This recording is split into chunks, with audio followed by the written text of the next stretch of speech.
Hi friends, trading facts YouTube ఛానల్కి స్వాగతం. ఇదేం ట్రేడింగ్కి సంబంధించింది కాదు, కానీ ట్రేడర్స్కి నాకు మధ్య జరిగినటువంటి సంభాషణ అది ఏ విధంగా సమాజానికి టర్న్ అయింది అనేటువంటి కోణంలోనే నేను చెప్తా ఉన్నాను.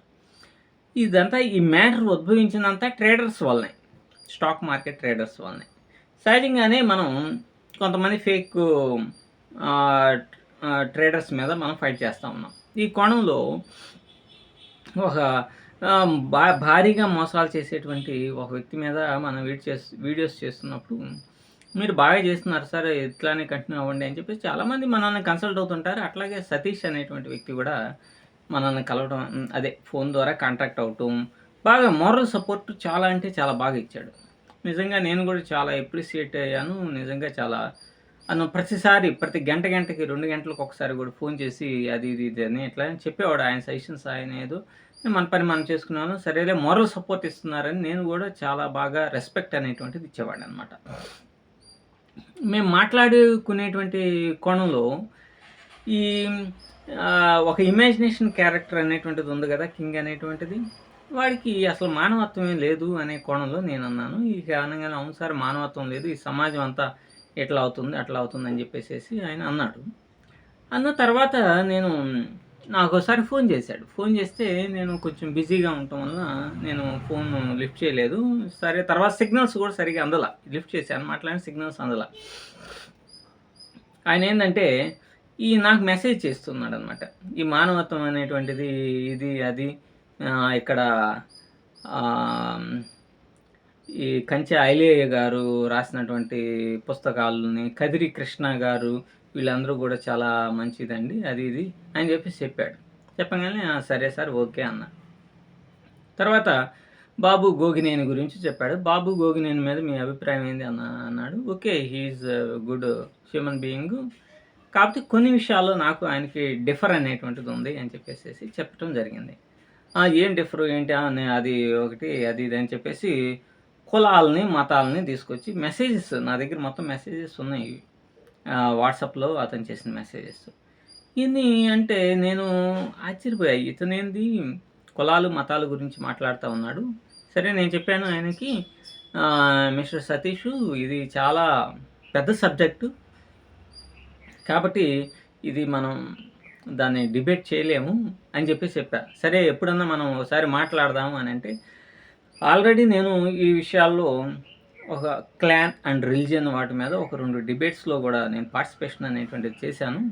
కానీ అవన్నీ నాకు అంత ఇంట్రెస్ట్ లేదు అని చెప్పేసి, అవి కరెక్ట్ కాదు, ఇట్లాంటి వాటిని డిబేట్ చేసినప్పుడు ఎటు వాళ్ళకి మనకి మధ్య ఉండేటువంటి సహృద్భావం అనేటువంటిది బ్రేక్ అవుతుంది, కాబట్టి అవి వద్దులే అని చెప్తే, కాదు డిబేట్ చేయాలి, మరి నీ కులం ఏంటి అని చెప్పేసి అడిగాడు.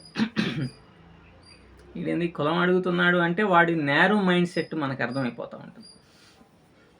సహజంగా చాలా వరకు ఇప్పుడు ఫర్ ఎగ్జాంపుల్గా కులము అని మనల్ని అడిగినప్పుడు వాడు ఖచ్చితంగా నేరో మైండెడ్ మ్యాన్ అనమాట. వాడికి విలువలు అనేటువంటివి ఉండవు అని నా దృష్టిలో, నా అభిప్రాయం. ఎందుకంటే మనం 21st సెంచరీలో ఉండి కూడా మనకు సంబంధించిన మన మతాన్ని మనం గౌరవించుకుంటాం. నేను హిందూకి సంబంధించిన మతాన్ని నేను గౌరవించుకుంటాను. నాతో పాటు ఎవరైనా నాకు సంబంధించిన క్రిస్టియన్స్ అయినా ముస్లిమ్స్ అయినా ఎవరైనా సహృద్భావంతో గౌరవిస్తాము.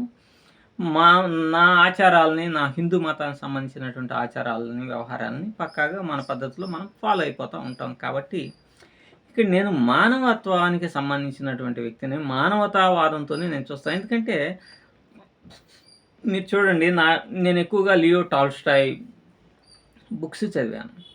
అలాగే ఓ హెన్రీ, ఇండియాలో వచ్చేసి రవీంద్రనాథ్ ఠాగూర్, ఇటువంటి కొంతమంది వ్యక్తుల్ని, నాకు ఎక్కువగా Karl Marx, the Das capital, ఇట్లాంటి బాగా ఇంపాక్ట్ అనేటువంటిది నా మీద ఎక్కువగా ఉన్నాయి. నేను ఎప్పుడూ చదివాను ఆ పుస్తకాలు. ఇటువంటి వాళ్ళు ఇప్పుడు ఫర్ ఎగ్జాంపుల్ కదిరి కృష్ణ ఉన్నాడు. ఓ సెక్ట్ ఆఫ్ పీపుల్ని టార్గెట్ చేస్తూ ఆయన మాట్లాడుతూ ఉంటాడు. బాగా చదువుకున్నటువంటి వ్యక్తుల్ని ఏదైనా సరే ఒక విషయాన్ని అనాలిసిస్ చేసుకొని దాంట్లో ఉన్నటువంటి ఫ్రూట్ఫుల్నెస్ని పబ్లిక్ ఇచ్చారనుకోండి, అప్పుడు ఏమవుతుందంటే పబ్లిక్ దాన్ని స్వీకరించి వాడి మధ్య ఉన్న వైషమ్యాలు ఏమైనా ఉన్నా కూడా వాటి నుంచి తొలగించుకోగలుగుతాయి. మరి కంచె ఐలేయ ఒక పుస్తకం రాశాడు, సామాజిక స్మగ్లర్లు, కౌంటర్లు అని. సో, ఇప్పుడు మనం 21st సెంచరీలో ఇది చేస్తా, ఒక సెక్ట్ ఆఫ్ పీపుల్‌ని టార్గెట్ చేసుకొని ఇది చేయటం అంటే, వాళ్ళ యొక్క న్యారోనెస్‌ని మనకి చూపిస్తా ఉంటది. సో, ఇటువంటి వ్యక్తుల్ని ఒక సెక్ట్ ఆఫ్ పీపుల్‌నే టార్గెట్ చేస్తూ మాట్లాడేటువంటి వ్యక్తుల్ని నేను ఎక్కువగా ఇష్టపడను. ఎందుకంటే, మనం సభ్య సమాజంలో మనం నివసిస్తూ ఉన్నప్పుడు మనకి అందరూ కావాలి అనేటువంటిది మన కాన్సెప్ట్. సో, ఇవన్నీ ఏమి లేకుండా అసలు ఇటువంటి వ్యక్తులు ఆఫ్ మైండెడ్, ఈ సతీష్ లాంటి ఆఫ్ మైండెడ్ పీపుల్ పూర్తి స్థాయిలో చదవరు. ఎవడో ఏదో యూట్యూబ్‌లో వాడు చెప్పినటువంటి మాటలు అయ్యి తీసుకొని వచ్చేసేసి ఇది చేస్తాడు. భారతదేశంలో ఉన్నటువంటి వైషమ్యాలు ఏదో క్లాన్ డిస్క్రిమినేషన్స్ గురించి చెప్పాడు. అరే పిచ్చోడా! క్లాన్ డిస్క్రిమినేషన్స్ అనేటువంటిది ఎవ్రీవేర్ ఉంటాయి. అమెరికాలో ఉంటాయి. ఇప్పుడు మీకు బెస్ట్ ఎగ్జాంపుల్ 1966 వరకు నీగ్రోస్‌కి ఓటు హక్కు లేదు అమెరికాలో. కానీ 1947 నుంచి భారతదేశంలో ఉన్న ప్రతి ఒక్కడికి ఓటు హక్కు ఉంది. ఇయన్నీ వీళ్ళకి అర్థం కాదు. జెస్సీ ఓవెన్స్ 1936లో 4 గోల్డ్ మెడల్స్ వస్తే అమెరికాకెళ్తే అతను నీగ్రో అని అతన్ని కనీసం అభినందనలు కూడా తెలపలేదు. ఈ ఒలింపిక్స్‌లో వచ్చినటువంటి గోల్డ్ మెడల్స్‌ని ఫెసిలిటేషన్ అభినందనలు తెలిపేటువంటి కార్యక్రమానికి ఆయన వస్తే ఆయన వెనకమాలను వేరే ఒక రోడ్డు గుండా పంపించేశారు. సో, ఇన్ని డిస్క్రిమినేషన్స్ ఉన్నాయి. చరిత్రలో కోకొల్లు ఉన్నాయి. వాషింగ్టన్ అనేటువంటి ఆయన అమెరికాలో ఆయన ఫ్రీడమ్ ఫైటర్ కాదు, అమెరికన్ ఫ్రీడమ్ ఫైటర్ కాదు. ఇతను ఎడ్యుకేషనలిస్ట్ అనమాట. ఈ ఎడ్యుకేషనలిస్టు ఇతను తను చాలా సర్వీస్ చేశాడు ఎడ్యుకేషన్ సంబంధించి. అతన్ని 1953 ఆర్ 56లో అనుకుంటా ఇది చేసింది.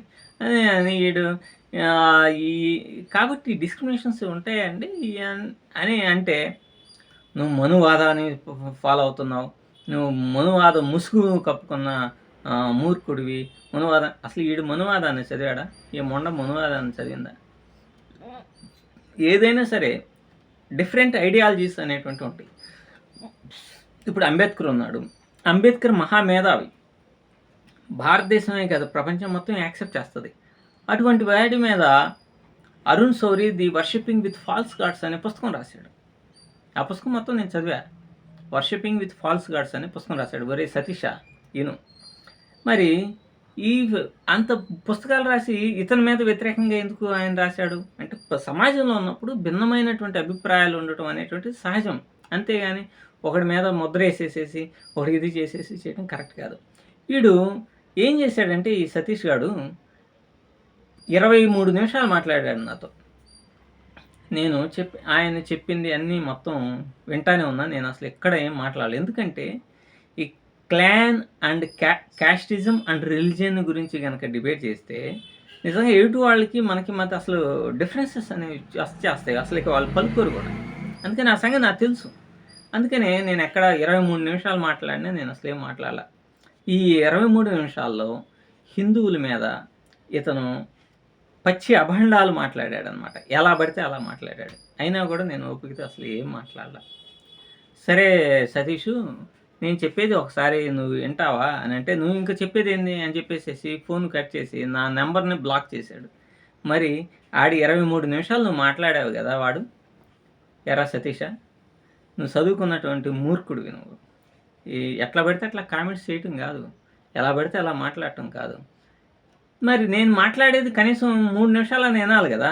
వినే ఓపిక లేనడు వాడికి మాట్లాడే అర్హత కూడా ఉండదురా పిచ్చినాయాల. సో ఈ విధంగా మాట్లాడి ఈ విధంగా ఎట్లా పడితే అట్లా హెరాస్ చేసేయటమే కాదు, తర్వాత మరలా కామెంట్స్ పెట్టేసి అసలు నేను ఏం చెబుతున్నానో కూడా వినకుండా కామెంట్స్ పెట్టేసేసి ఎట్లా పడితే అట్లా మాట్లాడటం అనేటువంటిది జరిగింది. నేను ఇది ఎందుకు చెబుతున్నానంటే, ఈ అప్రాచ్యుడు, ఈ చదువుకున్నటువంటి మూర్ఖుడు అమెరికాలో ఉండొచ్చాడు. అమెరికాలో ఉండి వచ్చి ఇక్కడ ఏదో అతని పైన ఏదో ఆయన చేసుకుంటున్నాడు, ఏదో ఇది ఉన్నది. కానీ చదువుకొని ఇంత జ్ఞానం ఉండి ప్రపంచం తిరిగినటువంటి వాడు అసలు ఎదుటివాడు ఏం చెప్తాడో అసలు ఏంది అనేటువంటిది తెలుసుకోకపోతే ఎట్లా? ఎప్పుడైనా సరే మతం అనేటువంటి మత్తుమందు లాంటిది అని కార్ల్ మార్క్స్ ఎప్పుడూ చెప్పాడు. మతం అనేది మత్తుమందు లాంటిది అనమాట. ఏదో ఒక మతానికి ప్రాంతానికో సంబంధించినటువంటి భావజాలాన్ని విషం కక్కేటప్పుడు వీడు ఏం మాట్లాడతాడో ఏంటో అర్థం కాదు. అట్లాంటి మత్తు మందులో తూగుతున్నటువంటి వాడు ఈ సతీష్ అని అర్థమైంది. కాబట్టి చదువుకున్న మూర్ఖులు ఇటువంటి వాళ్ళు ఈ సమాజంలో మీ చుట్టూ అందరి చుట్టూ ఉంటారు. వీళ్ళేం చేస్తారంటే సమాజాన్ని మొత్తాన్ని డిస్టర్బెన్స్ అనేటువంటిది చేస్తూ ఉంటారు. సమానత్వం అనేటువంటిది ఇప్పుడు మానవత్వం ఫస్ట్ ప్రయారిటీ నాది అనంటే దాన్ని తట్టుకోలేక నువ్వు మేకతోలు కప్పుకున్న పులివి, ఇది, అది అని చెప్పేసేసి రకరకాలైనటువంటి కామెంట్స్. కాబట్టి ఇటువంటి దరిద్రులు, న్యారో మైండెడ్ పీపుల్, నికృష్టపు వెధవలు మీ చుట్టూ కూడా ఉంటూ మీ మనసులన్నింటినీ పొల్యూట్ చేసి సమాజంలో విషాన్ని వెదజల్లేటూ ఉంటారనమాట. ఇటువంటి వాళ్ళతో చాలా అంటే చాలా జాగ్రత్తగా ఉండాలి అనేటువంటి ఉద్దేశంతోని నేను ఈ వీడియో చేస్తున్నాను. ఎవరైనా సరే మనం దేన్నైనా సరే కూలంకషంగా విశ్లేషణాత్మకంగా చదవకపోవటం వల్లనే ఇటువంటి ఉపద్రవాలు, దరిద్రాలు, ఇటువంటి వెధవలు, ఇటువంటి మూర్ఖులు ఎవడో వాడు చెప్పింది, వీడు చెప్పింది యూట్యూబ్లో ఇంత బిట్టు చూసేసి లోతైనటువంటి విశ్లేషణ చేయకుండా ఇప్పుడు మనువాదాన్ని మోస్తున్నాను అన్నాడు. ఈ మనువాదాన్ని చదివాడు అసలుకి? చదివిన పాపాన్ని పోలేదు. ఏమైనా పుస్తకాలు చదివావా? గ్రంథాలు చదివావా? లేదు. ఏం లేదు. వాడేదో చెప్పాడు, ఇదేదో చెప్పాడు అని గొర్రెలాగా తలూపుకుంటూ ఒకదానికి ఫిక్స్ అయ్యి యూట్యూబ్ వాళ్ళని ఇష్టం వచ్చినట్టు మాట్లాడటం కరెక్ట్ కాదు. ఇది ఫస్ట్ ఆఫ్ ఆల్ 21st సెంచరీలో ఉన్న మనమంతా ఒక సమాజంలో ఫస్ట్ ఆఫ్ ఆల్ మనిషికి కావాల్సిన మానవత్వం. ఈ మానవత్వం అనే కాన్సెప్ట్ నుంచి మతం పుట్టుకొచ్చింది. ఇదంతా ఏం తెలియకుండా. కాబట్టి నేను చెప్పేది ఒకటే, మీరైనా పెద్దవాళ్ళైనా పిల్లలకైనా సరే మంచి మంచి పుస్తకాలు చదివించండి. నేనైతే ఇట్లా కొన్ని పుస్తకాలు చదవటం ద్వారా ఏదైనా ఒకటి మాట్లాడాలి అని అన్నా దాన్ని డీప్ ఎనాలిసిస్ చేస్తూ దాన్ని అనలైజ్ చేసుకొని, ఓహో ఎవరు చెప్పినా మనం వినాల్సిన అవసరం లేదు, మనం డీప్ ఎనాలిసిస్ చేసుకొని దానికి సంబంధించిన కాన్సెప్ట్ని మనం డెవలప్ చేసుకోవాలి. అంతేగాని వాడన్నాడు వీడన్నాడు అని చెప్పేసి నిజంగా ఒక 23 నిమిషాల పాటు హిందూ మతం మీద ఇతను రక్తాన్ని వెదజల్లాడు అనమాట. ఆయన యొక్క విషాన్ని వెదజల్లాడు. రక్తం కాదు, విషాన్ని వెదజల్లినటువంటి మూర్ఖుడు వీడు మళ్ళీ యూట్యూబ్ ప్లాట్ఫామ్లో ఇట్లో వచ్చి నన్ను అది ఇది అని అంటే కామెంట్స్ చేస్తా, మళ్ళీ ఏమన్నా నెంబర్ బ్లాక్ చేస్తాడు, మెసేజ్ పెట్టేసేసి మళ్ళీ వెంటనే నెంబర్ బ్లాక్ చేస్తాడు. అరే కనీసం మెసేజ్ అన్నా రిసీవ్ చేసుకోలేని ధైర్యం కూడా లేనటువంటి నువ్వే మనిషిరా బాబు. సో ఇది కాబట్టి ఇటువంటి వెధవలు పబ్లిక్లో సమాజంలో ఉంటుంటారు. ఇటువంటి వాళ్ళతో చాలా అంటే చాలా జాగ్రత్తగా మీరు ఉండాలి, మీ పిల్లల్ని కూడా ఉంచాలి. లేకపోతే మీ పిల్లల మనసులో కూడా విషాన్ని ఎక్కేటట్టుగా చేసేటువంటి దౌర్భాగ్యులు వీళ్ళు అనమాట.